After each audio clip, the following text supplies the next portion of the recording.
It is Monday, and from the fourth largest city in North America, Toronto, good morning. This is the warning. 91 days to go until the American presidential election, 14 days until the gavel drops on the opening of the Democratic National Convention. And at this hour, Vice President Harris is making her final decision. Who will it be? Will it be this man, combat veteran, test pilot, NASA astronaut, the husband of Gabby Giffords, a U.S. Senator, a man who certainly has the right stuff, Mark Kelly? Or will it be the young Democratic governor of Kentucky, Andy Beshear? Or will it be the highly capable governor of the state of Pennsylvania, Josh Shapiro? Any of them, all of them, really any elected official in the Democratic Party would be a plus up from this guy, America's most despised weirdo, J.D. Vance. Pro tip for Trump, by the way.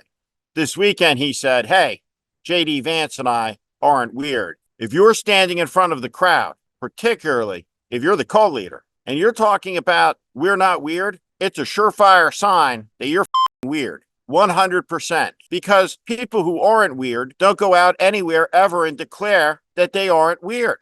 But Trump is. The whole family is. Donald Trump Jr. and Kimberly Guilfoyle certainly are. You imagine living next to these people? Weird. Uday and Kusei, the two brothers who are the engineers of the most disastrous vice presidential pick ever, J.D. Vance, a man who, according to a highly reputable photographer, wears eyeliner to make his blue eyes pop. Now, look, I don't give a shit, but I just didn't think the Boy George look was something that would pop with the MAGA bros. But at any rate, each his own. Every fascist movement has its own riddles. At any rate, J.D. Vance, who is the most unpopular person, it seems, that Trump could have picked out of a nation of 330 million people, was picked by the Trump boys, Uday and Kusei. These two scuttled the Marco Rubio pick, which was done. Susie Wiles and Chris LaCivita, the Trump campaign maestros, thought they had it in the bag. Trump wanted Doug Burgum, and for once, he listened to his sons. Did you know that Trump was worried about naming his kid Donald? It's true. He said, what if the kid turns out to be a loser? Trump's a loser.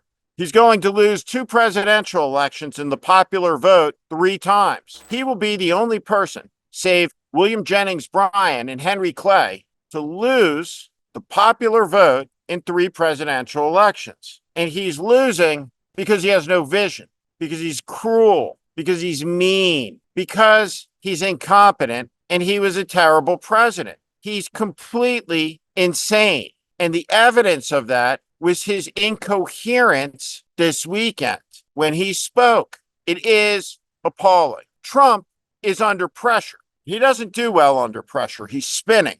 And now the cowardly Trump says he won't do the debate. He says, I'll only do the debate if it's on Fox News.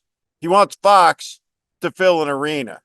Fox has no credibility. Bret Baier and Martha McCallum have no credibility. Bret Baier was afraid to tell the Fox News audience that Trump lost the election. Fox News is the platform that spread the great lie that has poisoned American society, paid almost $1 billion for lying about the election. And Trump thinks he can mandate a Fox News lie machine debate when he's losing the election? Doesn't work like that. Happy Chandler was the commissioner of baseball who desegregated the game. But before that, he was the governor of Kentucky. When Happy Chandler was asked why he wouldn't debate his opponent, he replied, you tell that son of a bitch to go get his own publicity. The election is about Donald Trump. You don't have to debate Donald Trump for the election to be about him. In fact, the debate is the way it can turn into an election about Kamala Harris, which is bad. It must be an election about Trump. And she doesn't need it because she has surged into the lead and is spreading. All of this is before the Democratic National Convention, which no doubt will be brilliantly run, given that Stephanie Cutter, one of the very best Democratic strategists of her generation, is once again in charge, repeating the bravo performance of 2020 when she captivated the nation with a magically designed convention while the whole country sat home at COVID. It was perfectly done. And this historic convention, no doubt, will be emotional, restorative, and it will offer a vision for the future of America as Kamala Harris steps forward and says, I am ready to lead America into the third and fourth decades of the 21st century. Kamala Harris, the 47th president of the United States, will be the president when America turns 250. It's an amazing accomplishment. Trump is going down. He's decomposing. He's unraveling. It's a good thing. There will be some tough days ahead, some hard moments in the campaign. But in the end, good guys are winning. Remember, there's more of us than there are of them. Never allow this extremist MAGA minority to take political power in this country. Never. What they count on is indifference and apathy plus extremism. Let's not give it to them. This is The Warning. I'm Steve Schmidt. This is The Warning. And I invite you to subscribe on our Substack, on our YouTube channel. Follow us. Welcome to the community.